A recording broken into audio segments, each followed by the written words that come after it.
اکثر آپ نے کچھ گھروں کے سامنے کتوں کو روتا ہوا دیکھا ہوگا۔ یہ عام طور سے ایسا ہوتا ہے کہ جب رات کا وقت ہوتا ہے تو کچھ ایسے دروازے ہوتے ہیں، کچھ ایسے گھر ہوتے ہیں جن گھروں کے سامنے کتے رونا اور بھونکنا شروع کر دیتے ہیں۔ تو یہ آذانوں کے وقت کیوں بھونکتے ہیں، اس کی تفصیل میں آپ لوگوں کو بتا چکا ہوں کہ آذان کے وقت یہ کتے اس لیے بھونکتے ہیں، اس لیے روتے ہیں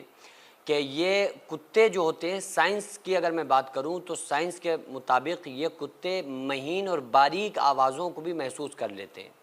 یعنی وہ آوازیں جو انسان کے کان محسوس نہیں کر پاتے ہیں، چاہے وہ ہواؤں کی تیز رفتار کی سنسناہٹ ہو یا وہ کسی انسانوں کی حرکت ہو، تو ان آوازوں کو بھی محسوس کر لیتے ہیں۔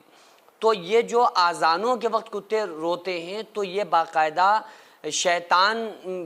جب اذان ہوتی ہے تو شیطان مسجد کی طرف سے بھاگتا ہے اور فرشتوں کا نزول ہوتا ہے۔ تو روایات میں یہ تو ملتا ہے کہ وہ اذان کے وقت کتے بھونکتے ہیں، بعض مرتبہ یہ ان چیزوں کو دیکھ کر بھونکتے ہیں۔ اور جو عام طور سے یہ سمجھا جاتا ہے، بعض علاقوں میں یہ کہا جاتا ہے کہ اگر کسی گھر کے سامنے کتے بھونک رہے ہیں تو اس کا مطلب یہ ہوگا کہ یا تو کوئی کسی انسان کا انتقال ہونے والا ہوگا، یا کوئی انسان کے اوپر مصیبت یا پریشانی کا سامنا کرنا پڑ سکتا ہے۔ اس طرح کی باتیں جو دل و دماغ میں لوگوں کی چلتی ہیں، اس کا اسلام میں کوئی تصور نہیں ہے۔ اچھی طرح سے سمجھ لیں کہ جو اگر کتا دروازے پہ بندہ رو رہا ہے یا وہ بھونک رہا ہے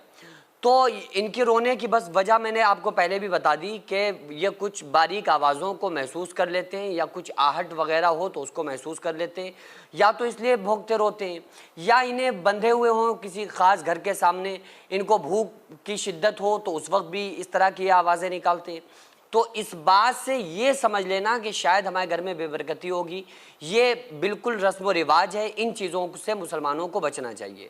ہاں اتنا ضرور ہے کہ اگر آپ کسی بھوکے کتے کو روٹی کھلا دیں گے، کھانا کھلا دیں گے، تو آپ کے گھر میں برکت آنے کا تو چانس بڑھ جائے گا، برکت آپ کے گھر میں رحمت نازل ہوگی۔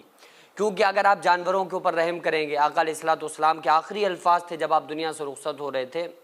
آپ نے فرمایا اے میری امت والوں میں دنیا سے جا رہا ہوں۔ تو جب آقا علیہ السلام دنیا سے تشریف لے جا رہے تھے تو آپ صلی اللہ علیہ وآلہ وسلم نے دو باتیں فرمائی۔ آقا علیہ السلام نے پہلے فرمایا لوگوں الصلاۃ، نماز نہ چھوڑنا، دوسرا وما ملکت ایمانکم، غلاموں، ماتحتوں، نوکروں، بیویوں، بچوں کے ساتھ اچھا سلوک کرنا، جانوروں کے ساتھ اچھا سلوک کرنا۔